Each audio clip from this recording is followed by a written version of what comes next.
Hello everyone, hope you're doing well today.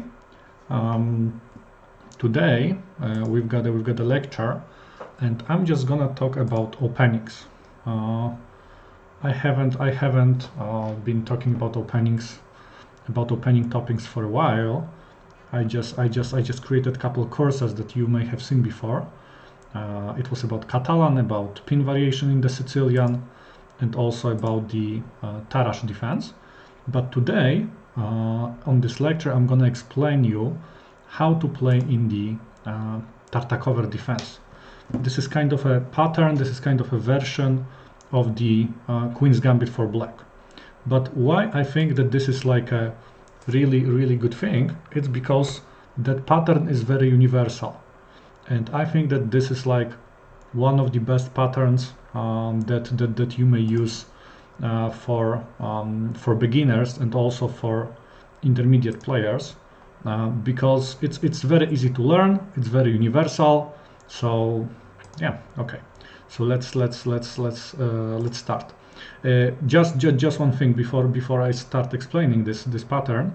You need to know that this is kind of a simplified pattern, right? So it's not if you are, let's say, over 2000, that might be not enough, right? But I'm pretty sure that for club players, for players below 2000 rating, that should be, this is absolutely enough.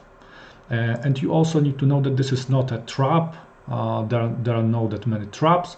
This is just a good pattern that follows all principles how to play in the opening. So develop pawns into the center, move your pawns into the center, develop minor pieces, castle, develop major pieces, and start attack. So yeah, okay. So let's have a start. Let me tell you a couple words about that thing. Okay. Usually, I mean, Tartakower, we're talking for black. You can play it against anything except first move e4. Because if you go e4, you just need to learn, another opening. So it can be, like Sicilian, Moroccan, French, whatever you prefer. But if opponent plays anything else, so usually it is d4, but also, knight f3, a3, h3, it really doesn't matter. You can follow that pattern called Tartakower Defense. And how that pattern looks like. If I have got 30 seconds and I have to explain this pattern to someone, I would explain it this way: that black is moving pawns into the center. You can see those two pawns are kind of controlling the center. This is the first thing. Now it's a time for black to castle, right? So black develops knight to f6, bishop to e7, and black makes a castle, as you can see. This is let's say the second step. Third step is develop queenside. So you are developing queenside by fianchetto. Here knight goes to d7, and later black starts attack, and that attack is in the center. Usually you want to play c5, and you are trying to do something into those three files. So black is trying to play in the center. It's very rare to attack on the on the king side or queen side. Usually you should focus in the center on those three files. So E, D, and C files. Okay, and I prepared actually a couple, because okay, it's I know that it's you can start playing this, but I prepared a couple. You should learn a couple theoretical lines, right? How to use that pattern, how to implement that pattern if opponent is playing different things. So let's start maybe first thing. It is called main line. So I call it main line in the Tartakower. This is when white plays standard Queen's Gambit. Okay, so let's start. Okay, so white plays d4, d5. Okay, c4, e6. As you can see, knight c3, knight f6. You can see we just follow the pattern. White plays bishop g5.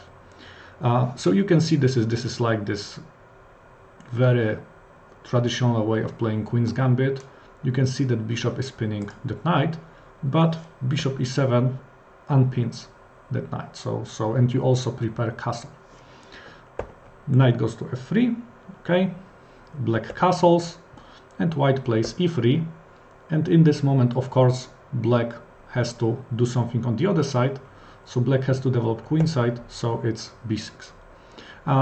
Okay, so we can say that this is like a basic position for the Tartakower defense. What you need to know that sometimes strong players, if you take a look at some Grandmasters games, and I'm gonna show you in the end a couple of Grandmasters games, they very often are playing h6 in this position. White moves back and they just continue b6. But because this is like, you know, a simplified version, I'm not gonna discuss positions with h6, right? But it's basically you need to know that this is the same.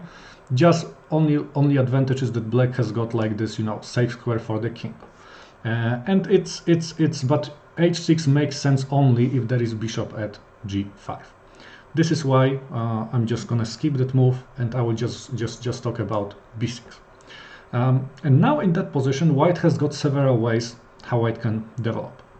The most standard way is Rook C1. Okay, so Rook C1, of course, black is playing something like bishop b7. Okay, white has to develop, so bishop d3, and black also follows the plan knight bd7. So as you can see, this is like a model development that I was explaining before. Okay, castling, and now black goes c5, so black starts kind of attack. And you can see that this is like a very dynamic center. And now we have to discuss couple possible options. First of all, what happens if white captures this way? This is not a very good move for white, because black has got two good options at that point. Very often you can take it with the pawn, but in that specific position I think it's better to take it with the knight. And you can see that knight is very active. It's attacking bishop, and because position is gonna be open, so bishops are gonna be better than knights. So for black that would be like a great trade. And you can see that black hasn't got any problems, right? Black is trying to focus on those two files, especially that knight at c5 is very strong. Okay, what else white can do? White can also take at the d5, and you need to know when I play white, because I play similar structures with white, and when I see such a dynamic center, c takes d5 is like an automatic move for me. Okay, so what black is doing? Black always captures that pawn at the d5 by their pawn. So black captures here, e takes d5, as you can see.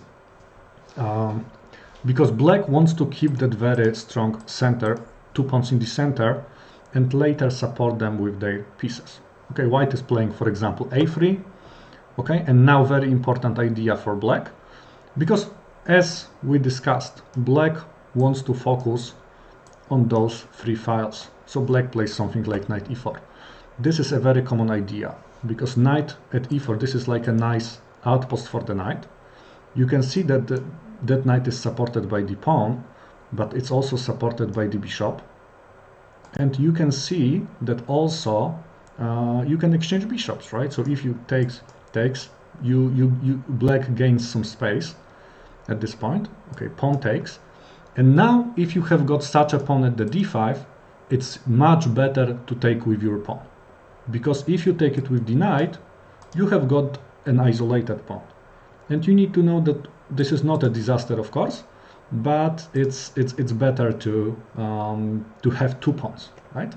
By the way, such a pawns, we call it hanging pawns, and hanging pawns are slightly stronger than isolated pawn, but because those are two pawns, so they can support each other.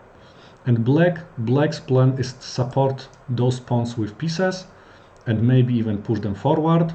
Also use activity of their pieces, right? You can see that that knight is really, really good.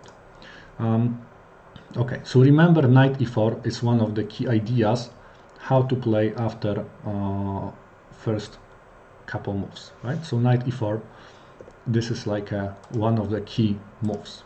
Okay, Okay, what else? What else? Because white can also develop in a slightly different way. Let's say that white develops by playing bishop d3 without rook c1. Of course, black continues with a similar way, so bishop goes there.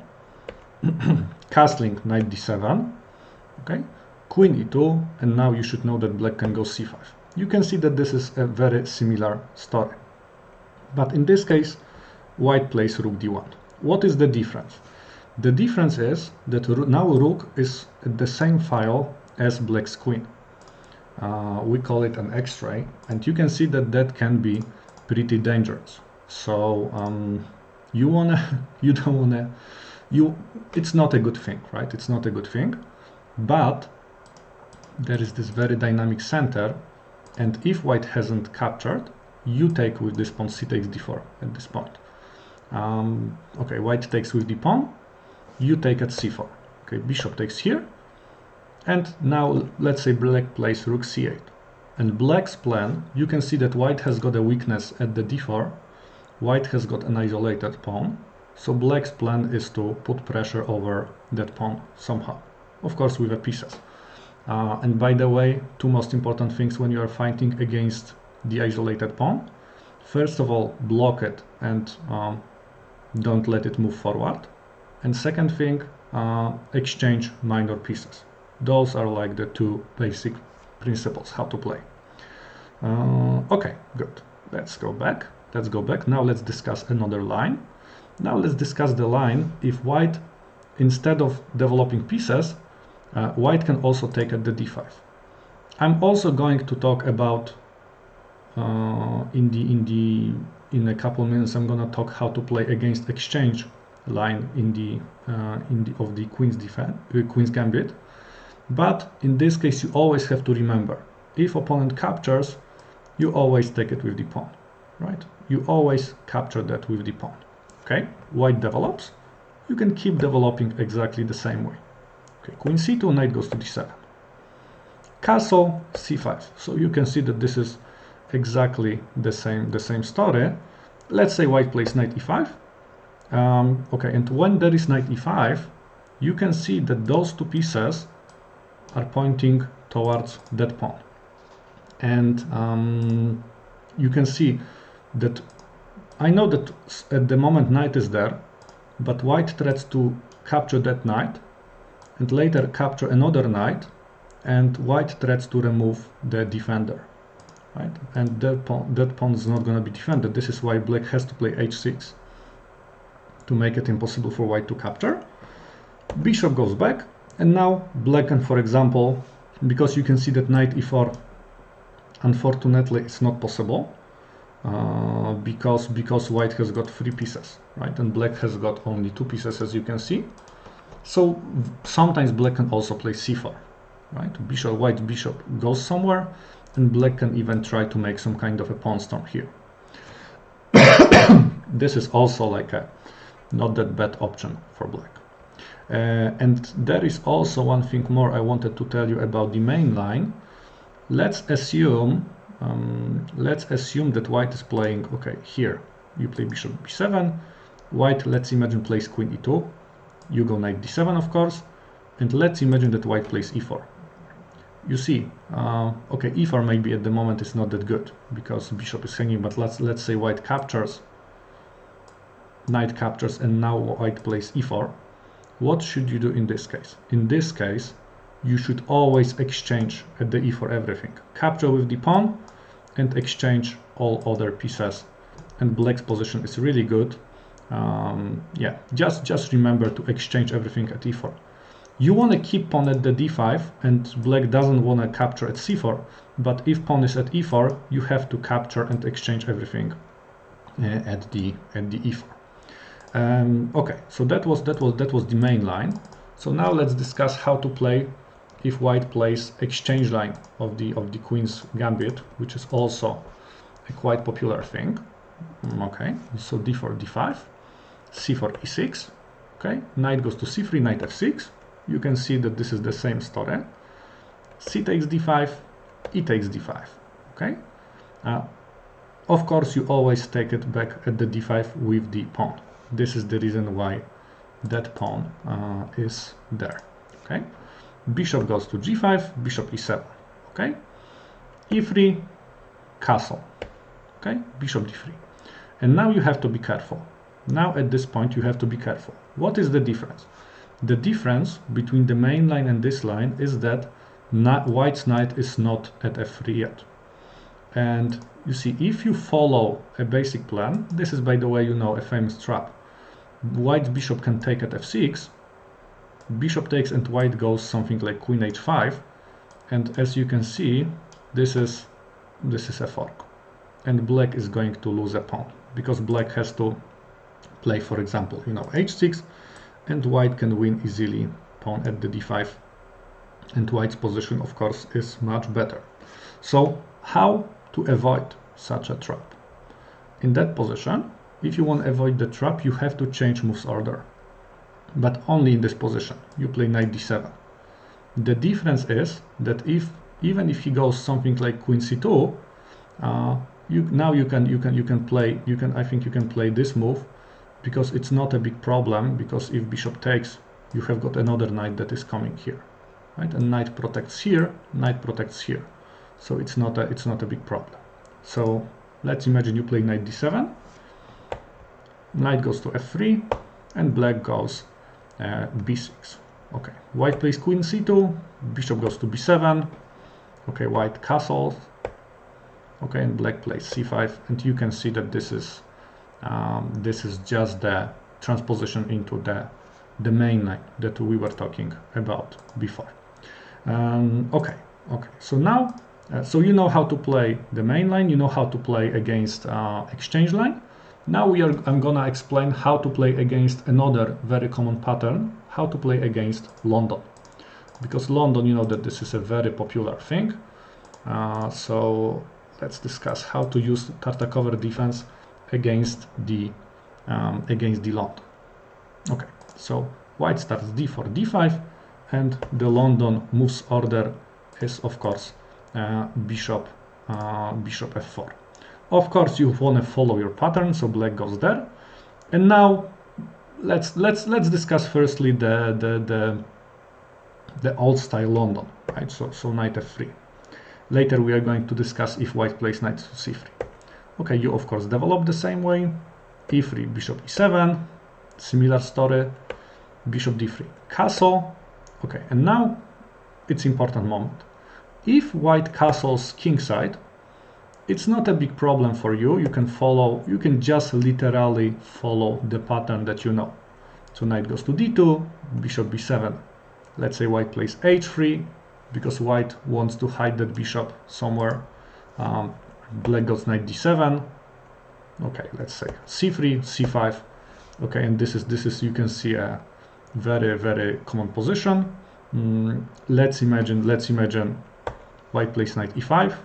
By the way, if white is playing queen e2 and white wants to somehow play e4, a good idea is to play knight e4 and block that pawn from moving forward. You see, you can use your bishop and your pawn. They are supporting that knight. Okay, but let's imagine white plays knight e5, and very often the best way you can deal with that knight is to capture that. White takes with the bishop, knight d7. Okay, bishop has to retreat somewhere, and then black, let's say, improves position of the bishop. Black goes there, and black wants to prepare somehow e5. Black still wants to attack in the center. Okay, let's go back a couple moves, because there is also, this is what happens if white plays standard London with a short castle. But sometimes in the London, white wants to play in a more aggressive way, and white is delaying castle. And for example, white wants to, okay, you play b6 and white plays knight e5, for example.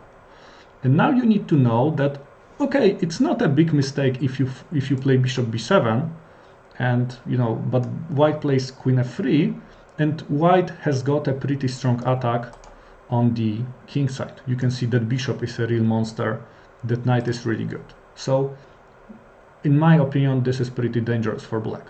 This is the reason that in such a position, if you see that white is going to attack on the king side, you can change one thing slightly. You can play bishop a6. The idea of the bishop a6 is that you want to exchange that bishop, because that bishop is it's a very powerful piece that is pointing towards black's king. And without that bishop, and even later if you can somehow manage to exchange that knight by, for example, your knight. So because when you're defending, it's a good idea for you to exchange pieces. Yeah, so you want to exchange that very powerful bishop, and without that bishop, white's attack is not going to be that strong. Let's say he captures, you take with the knight.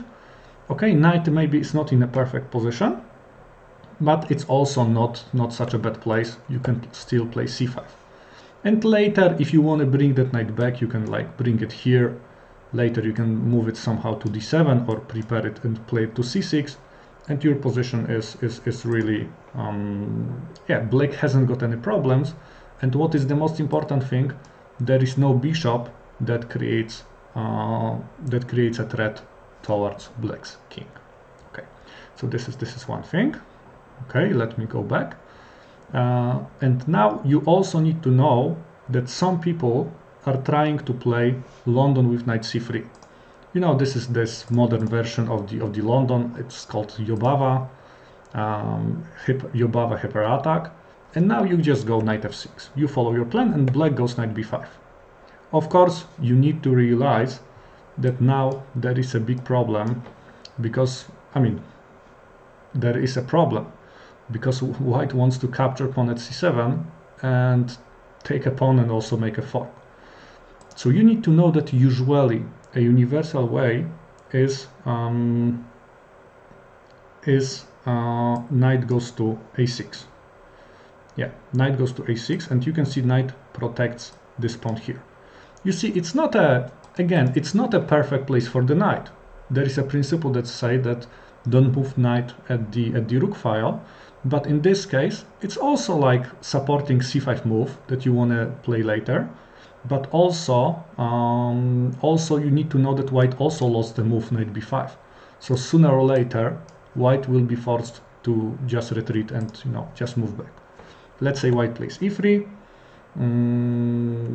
bishop goes to e7, knight f3, castle. Okay, let's say white plays h3. Okay, black goes b6. You can see that this is like a very similar pattern. Bishop goes to e2.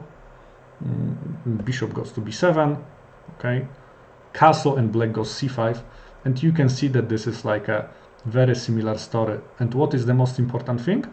It wasn't black stop white's attack at c7. Black's pieces are developed, and black can start attacking the center. Later, maybe somehow like knight e4 would be a good idea. Yes, that's true. Tartakower is a very universal opening, very universal line against anything except first move e4. Okay, so we discussed a couple basic things, and now there is also one thing more that you need to know. Let me paste another PGN. How to play Tartakower defense when your opponent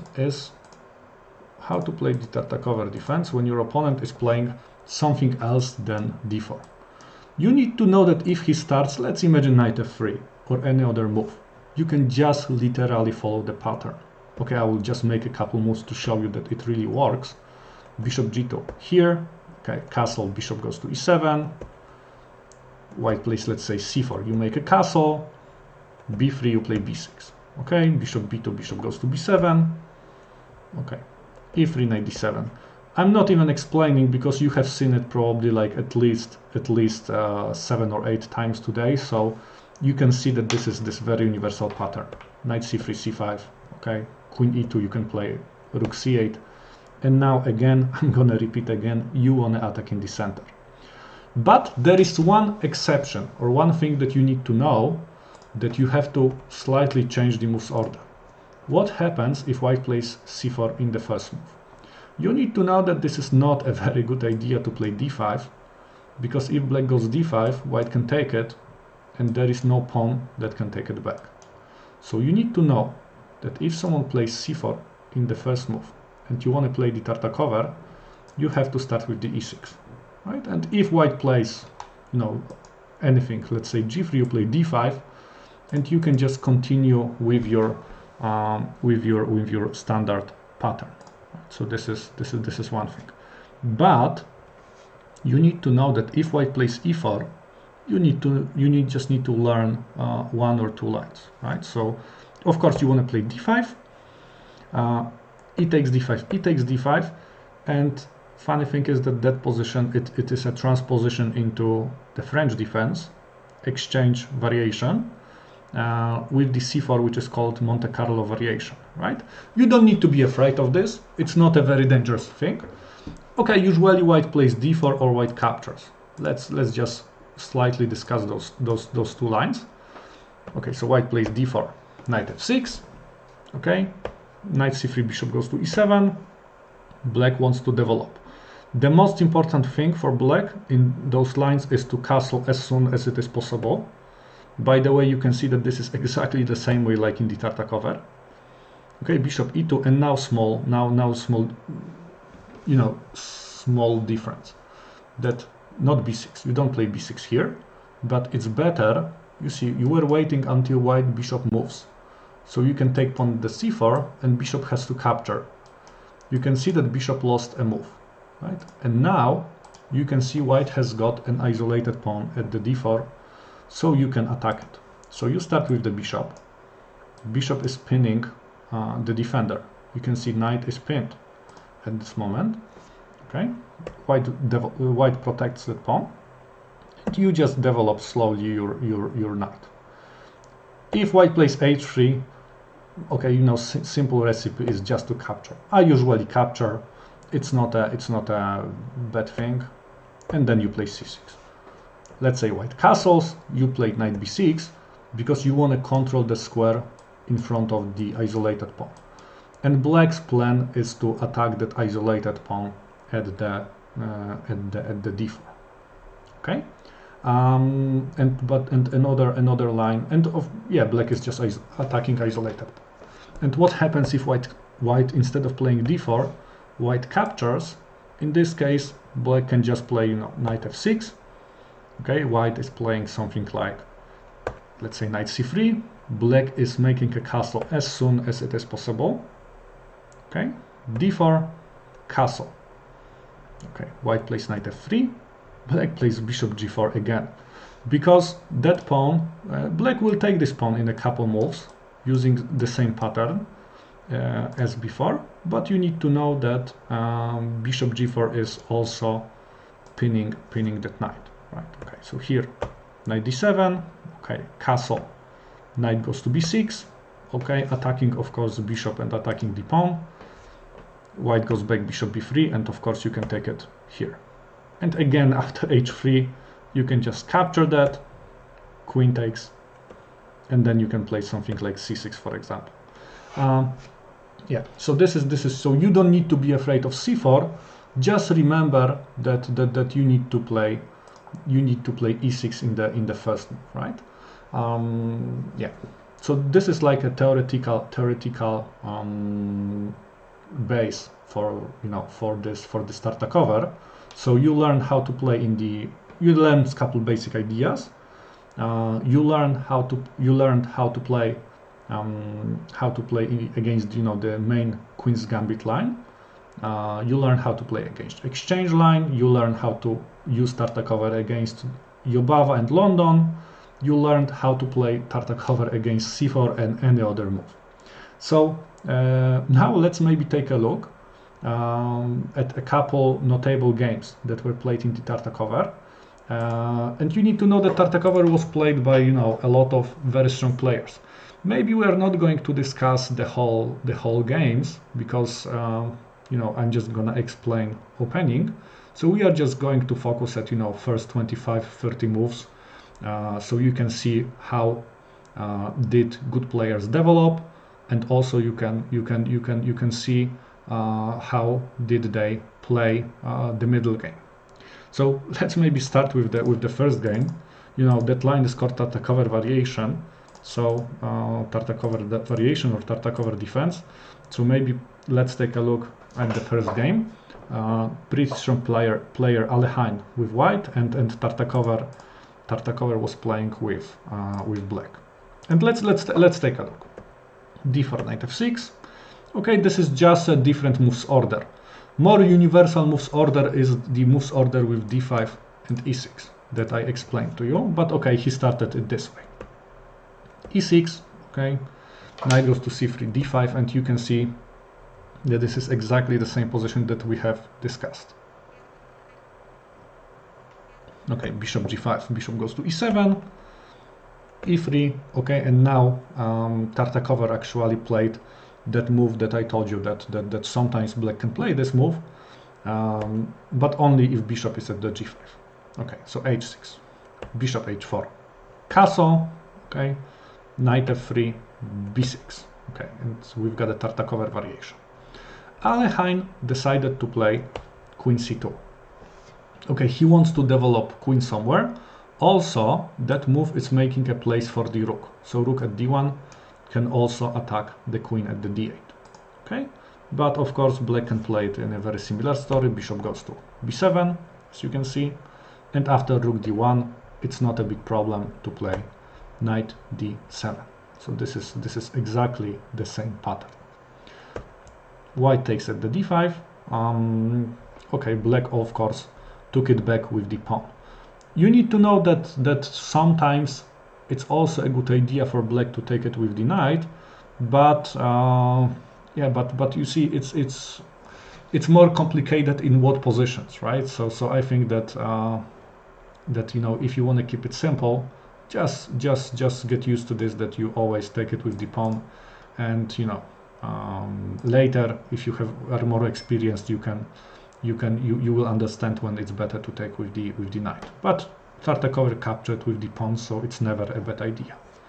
Bishop goes to d3, and now one thing, because of course black wants to play c5, right? Another black's idea is also to go something like knight e4, as I explained, but knight e4 is not possible because you can see that white has got a lot of pieces pointing there. c5 would be just a good move, but before playing c5, Tartakower decided to play knight h5. That seems like a weird move. Of course, knight h5 is possible when there is no pawn at h7 because the bishop is pointing there. But the idea is to exchange that bishop, because he wants to exchange that bishop, and now of course he wants to take it with a queen. And if bishop goes back, sooner or later black is going to remove that bishop, taking it by the knight. Okay, Alehain decided to play bishop g3. Okay, and Tartakower just went back into the standard plan with the c5. Okay, bishop goes to f5. Okay, this is also a pretty common move that white plays. This is why you have to be careful with your rook at c8. Of course, in some positions rook c8 is good, but you need to be aware that sometimes that bishop can attack that rook. So you can move it to c8, but you have to think about that bishop f5 move. Okay, and you see in such a positions it's not a good idea for black to capture. That wouldn't be a great move, you need to know, because white will just take it with the knight, and you know there is an isolated pawn, nothing good for black. This is the reason why Tartakower decided to play c4. And later you can see that maybe it's gonna be possible to push those pawns forward.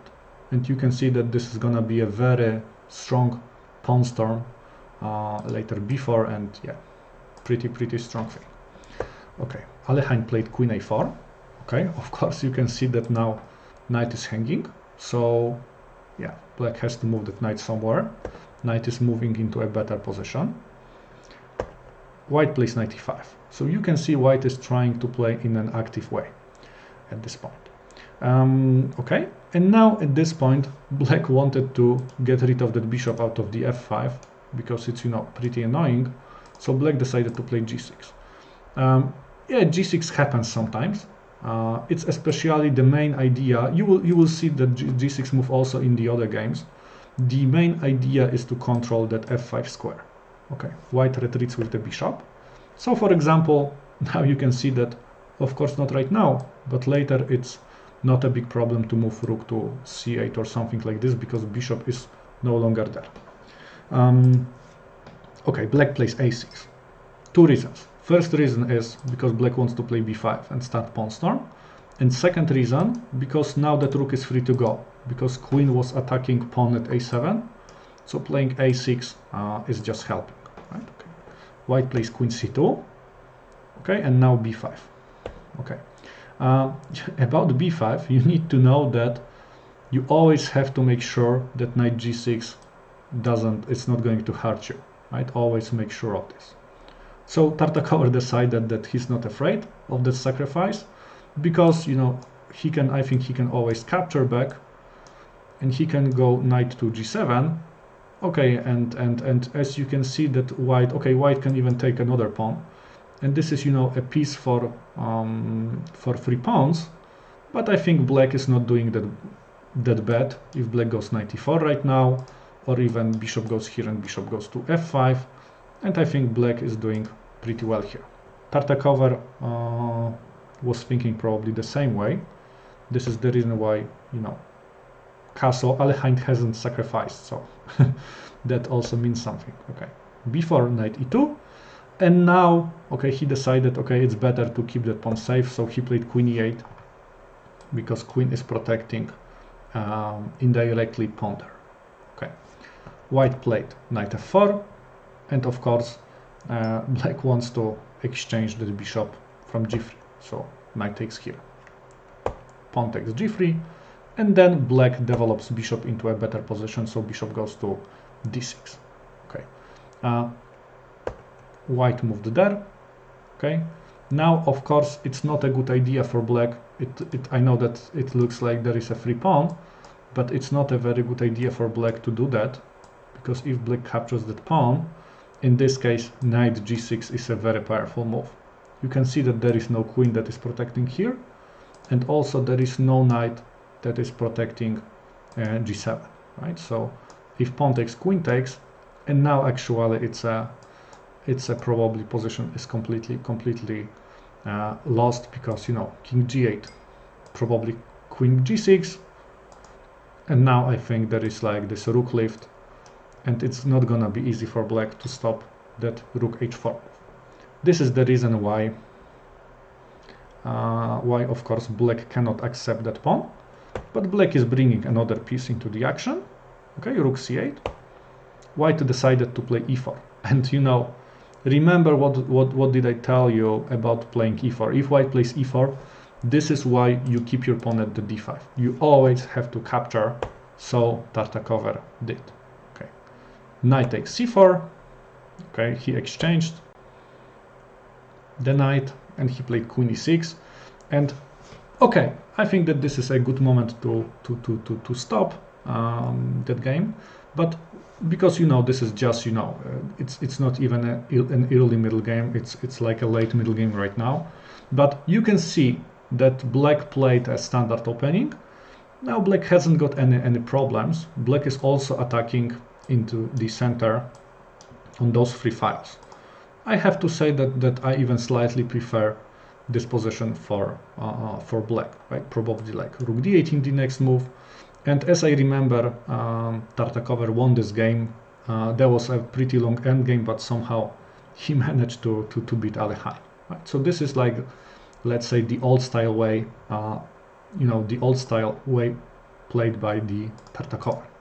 So now let's take a look at something slightly more, I wouldn't say maybe modern, but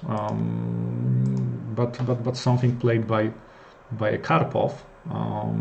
So okay, so let's pretty strong player, former world champion. And with white it was playing Korchnoi, so it was also like one of the best players in the world. Okay, Korchnoi started with c4, e6, as you can see, exactly the same moves order that we discussed. d5, okay, d4, actually Karpov changed moves order and Karpov played bishop e7.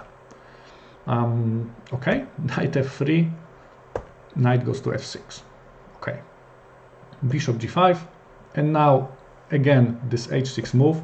You can play this when bishop is at g5, but it's not required. Okay, bishop h4 castle, e3, b6. So still the same story. Okay, rook goes to c1, bishop goes to b7. Okay, bishop e2. Now you should play an automatic move, knight d7, because this is exactly the same pattern that we discussed. C takes d5.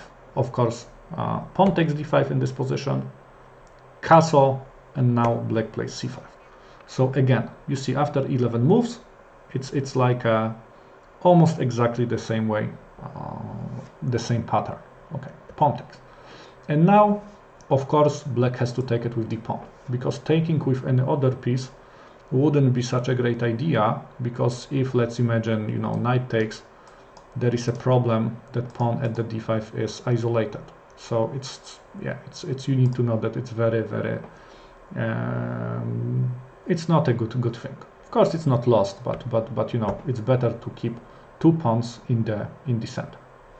Two hanging pawns, you have to support them with your pieces and create some kind of attack on, you know, on b file, e file, maybe even push those pawns forward. White is going to attack them, but you have to be more tricky here. Okay, queen c2, rook goes to c8. Rook wants to support one of those pawns. Okay. Rook d1, queen b6. Queen b6, first of all, he's moving queen into a good place here. Second thing, he's also moving queen out of the x-ray here. And you can see that pawn at the d5 is not hanging because white attacks it twice, but it is also supported by two minor pieces, by the knight and also by the bishop. Queen b1, and now black is bringing even more pieces, so rook goes to d8. Okay, white plays rook c2. Probably white wants to double rooks, or this way, because white wants to attack one of those pawns. But of course, you know, it's not a time to panic. Queen goes to e6. Queen is just moving, he's just moving queen into a better position, closer to the center. And you can see that queen also supports that bishop. Queen also protects this pawn. Maybe in the future it's gonna be possible to play knight e4 move. Okay.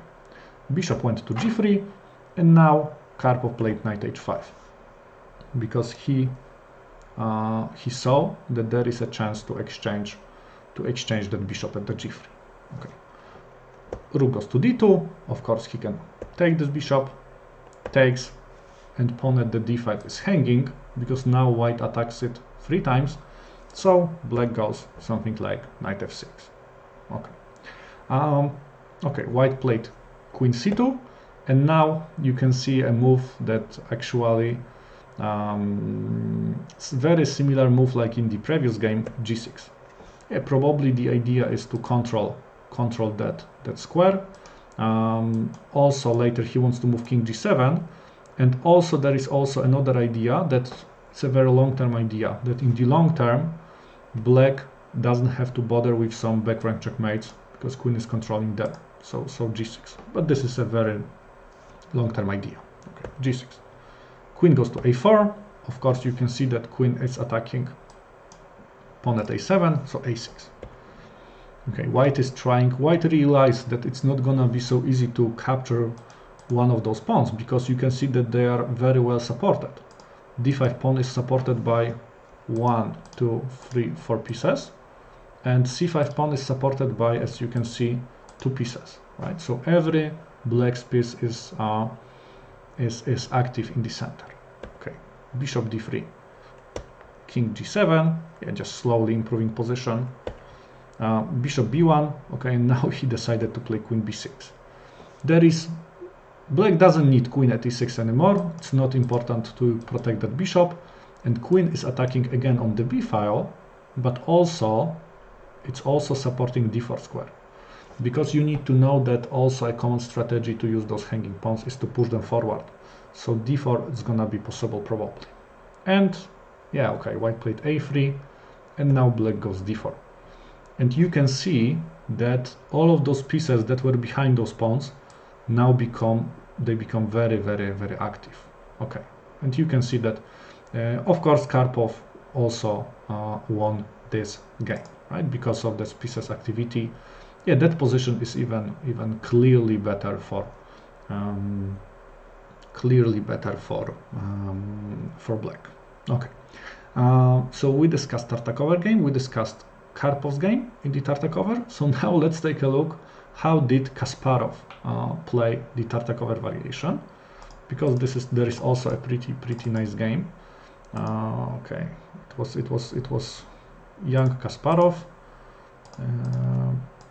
I think that game is from 1977 or 78, if I remember. So pretty young Kasparov, and of course, because this is a Kasparov's game, so you can expect more tactical and more aggressive way of playing. But you also need to know that this is also possible in the Tartakower. So let's take a look. Knight f3, knight f6. Okay, d4, e6, c4, d5. Again, it was like a slightly different moves order, but opening remains the same. Bishop goes to e7, bishop g5, h6. Okay, bishop h4, castle. Okay, e3, and black plays b6. And now white played a very unusual move. Queen went to b3. Usually white doesn't play this move. Probably the idea here for white was to put pressure over that pawn, because you can see that white attacks that pawn 3 times. It's also protected 3 times, but you need to know that that bishop is also attacking that pawn indirectly, because it's pointing towards the defender, so white can remove the defender. Okay, but of course bishop b7 supports that pawn from the d5, so it's not that scary.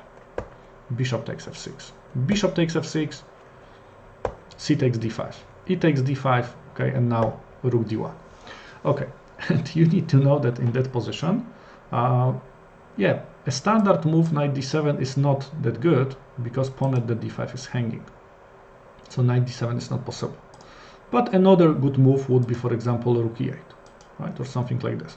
But because, you know, Kasparov was playing black, so he decided to play it in a much sharper way. He decided to go c5 immediately. Okay, at the first glance that looks very weird, because if pawn takes, and this is what happened in the game, black of course cannot capture here, because queen is attacking there. And now he decided to play knight d7. So very Kasparov style, sacrifice a pawn. And you need to know that white decided, okay, we have to give that pawn back for black, and white played c6. But take a look. If white captures that pawn, you need to know that probably black also is going to take it with the pawn, and black's activity is huge. This is a very active rook. That bishop is very active. You know, if bishop goes to e2, black can bring another knight, for example. And you know, a lot of active pieces you can see in this position. So black has got a full compensation for the lost pawn. This is probably the reason.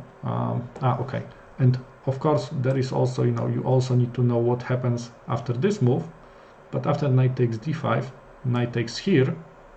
Okay, you can see queen is hanging, so probably only move is to take it here. Queen takes, and you can see again, right, white has to retreat somewhere, and I think black can even take a pawn at f3, because, you know, black's pieces are so active, and black can just take it, and black's position is just better. Okay, this is the reason why white decided to go c6. Okay, so bishop takes it back. Okay, and white plays knight d4. White wants to block that isolated pawn. Okay, it happened. There is an isolated pawn. So when you now black is playing with the isolated pawn, but two principles how to play when you have got an isolated pawn. Try to create attack with your minor pieces, and if it is gonna be possible, try to push that isolated pawn forward. Bishop takes d4. Okay, rook takes d4, knight goes to c5. You can see that that knight is very, very active. Okay, queen goes to d1, knight e6. Okay, you can see that knight is attacking that rook, right? Okay, rook has to retreat, of course, and because that king is in the center, and because it follows principles, d4, right? Black wants to sacrifice a pawn just to get a huge activity in the center. Okay, so what white's supposed to do? White probably is almost forced to capture, and now rook e8.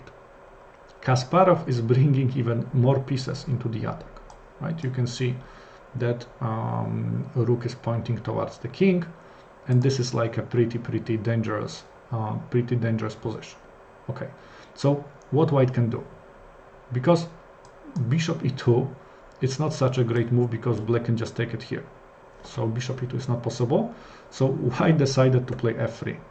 But it looks like, a kind of, a desperation at this point, because black has got a nice tactics. Bishop takes f3, right? Of course, if white takes it with the queen, there is a discovered attack, knight g5, and you can see that this is hanging.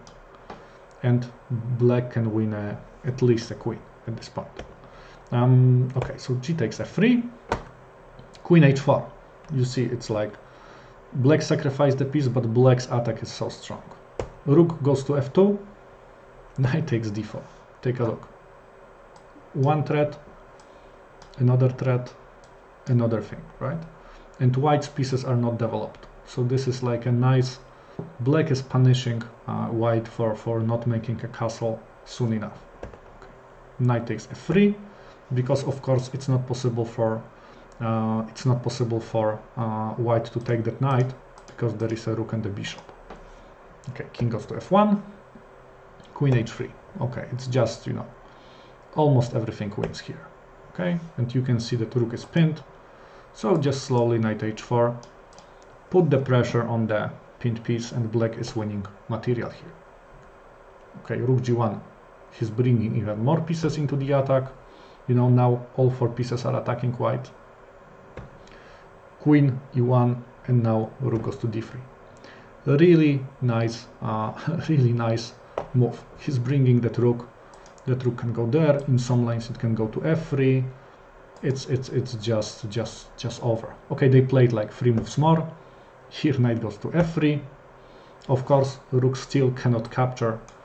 Rook still cannot capture at this point because it's pinned.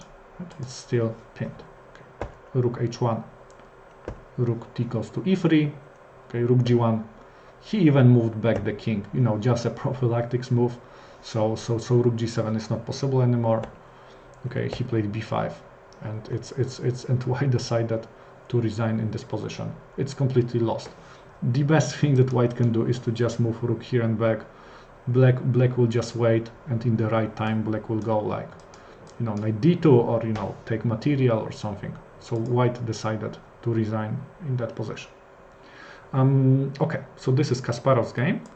And also I want to show you one more Tartakower's game that was played. This is probably the most famous Tartakower. Unfortunately, black lost that game, but that game is well known. This is game played by this is the game from the Fischer-Spassky World Championship match. I think, if I'm not wrong, this is the game number 6. And let's just take a look how did Spassky play the opening. Right? We are just going to discuss this game, not the whole game, but until first 20 moves, let's say. c4 e6. You can see the same story. Knight f3, d5. Okay. d4, knight goes to f6. Okay. Knight c3, bishop goes to e7. Bishop goes to g5. Castle, e3, h6. Okay. As you can see, if there is a bishop at g5, that h6 move is optional. Okay, here b6, as you can see. So now you know that we have got Tartakower variation. Fischer captured, and now you need to know that for someone who starts to play this, I usually recommend to capture that with the pawn, and later follow the plan to go there, bishop b7, knight d7, and later you want to play c5. But in this case, Spassky decided to capture that with the knight. Okay, Fischer captures. queen captures, and now you need to know that, I mean, Fischer captured there. But I'm going to show you the idea what would have happened if white plays, let's say, Rook C1 or something like this. Here, there is this common idea that black captures, let's say pawn takes, black still develops. Let's say white plays bishop d3. Okay, black can still develop, and now black is attacking that center, playing c5 and later e5. Right? So this is like the idea how to play if you don't have that pawn at the d5. It's slightly more advanced, but of course you may try it. Okay, knight takes d5, pawn takes d5. So you can see that basically a pawn structure is very similar. Okay, rook goes to c1, bishop goes to e6. Because right now you need to know that bishop goes to b7. Of course, bishop b7 is possible, but you need to know that, you know, next move is not going to be possible because of that thing. So Spassky decided that he will develop bishop to e6, and that bishop is going to support that pawn even better, and he doesn't need to bother with that unprotected bishop. Queen a4, of course, knight d7 is still not possible. Spassky played c5, okay, and Fischer played queen a3. You can see that there is a big pressure over that pawn at c5. Black played rook c8. Okay, bishop goes to b5. You see that Fischer is waiting for Spassky to play knight d7, so he can take it, and that pawn might be in trouble. Okay, a6. You can see that that thing is pinned. Right, d takes c5. B takes c5. As you can see, we have got some hanging pawns, this is a very common thing in the Tartakower defense, hanging pawns. Castle, and now rook a7. Queen is protecting that rook, and now bishop is hanging, so bishop has to retreat, and now knight goes to d7. Yes, and you can see that position is more or less equal. You can see that those are hanging pawns, and now the side who can attack center better, in a better way, would probably win. Right? Can white attack those pawns better, or can black push those pawns and create some attack with the other pieces better? That side is going to win. That game, by the way, was won by a Fischer. This is one of the best games of the match. Okay, good. So take a look. So you learned some couple basic principles how to play in the Tartakower. Couple, you know basic pattern. You know how to deal against couple the most popular white setups, and we also discussed some notable games. So you will know how to play that thing in the middle game also, right? And I really recommend that Tartakower defense, because it's for beginners and also for intermediate players, because it's a very universal thing. So if you just want to get a good position, if you want to play later middle game and end game, this is just the opening for you. Okay, so thank you for watching. The next stream is gonna be on Friday at 1 p.m. Central Europe time.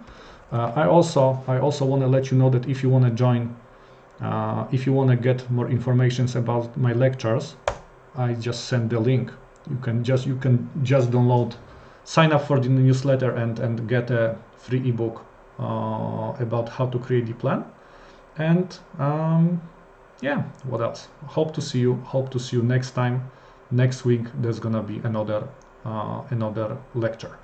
And on Friday, I'm gonna play games with the explanation. Thank you very much for watching, and hope to see you next time. Bye.